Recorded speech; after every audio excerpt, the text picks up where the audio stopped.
A language dies every 14 days. Every 2 weeks, as you sleep, a language vanishes from the face of the earth. With it, a universe of stories, secrets, songs, and wisdom disappears forever. Of the 7,000 languages alive today, half will be silent by the end of this century. The United Nations calls this a crisis of cultural extinction, but it's happening in silence.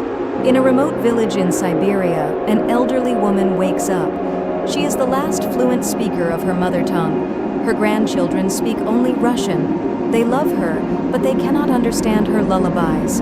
They cannot understand her 50 words for snow. They cannot understand the stories her grandmother told her, stories that have been passed down for 10,000 years.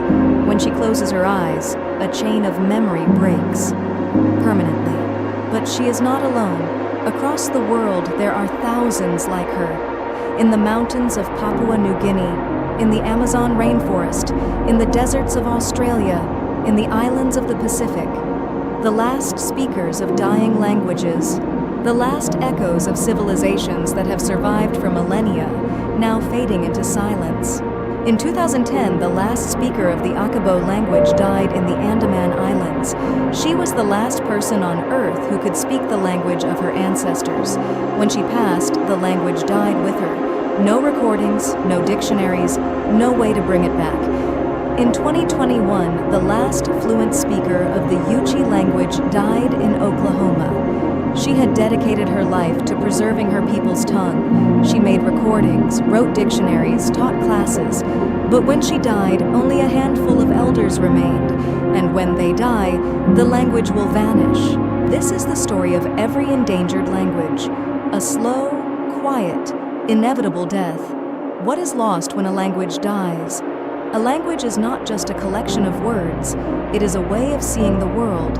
It is a way of understanding time, nature, and the self.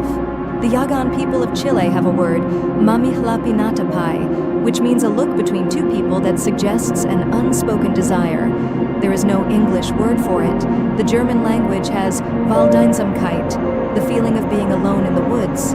The Japanese have komorebi, the sunlight that filters through the leaves of trees. These words are entire worlds. When the language dies, these worlds die with them. This is a genocide of knowledge, happening in silence, but there is hope. In Australia, the Ngukor community is using AI to preserve their language. In New Zealand, the Maori language was nearly extinct. Now it is thriving thanks to decades of work by dedicated elders and young activists. In the United States, the Wampanoag language, which had no fluent speakers for generations, is being revived through the dedication of a single family. Technology is helping. AI is recording voices. Universities are digitizing old recordings. Apps are teaching dying languages to new generations. But technology alone is not enough. A language is not a file. It is not a database. It is a living, breathing thing. It requires people. It requires a community. It requires us to care. You may not speak a dying language. You may not be able to save a language on your own, but you can share this video. You can subscribe. You can remind the people you love that their mother tongue is not just a means of communication. It is a bridge to human understanding, a bridge to connection, a bridge to survival. Language is not just a means to communication, but a bridge to human understanding, connection, and survival. The last speaker of her language in Siberia will not live forever, but her words can. If we listen, if we record, if we remember, preserve what remains before it's too late.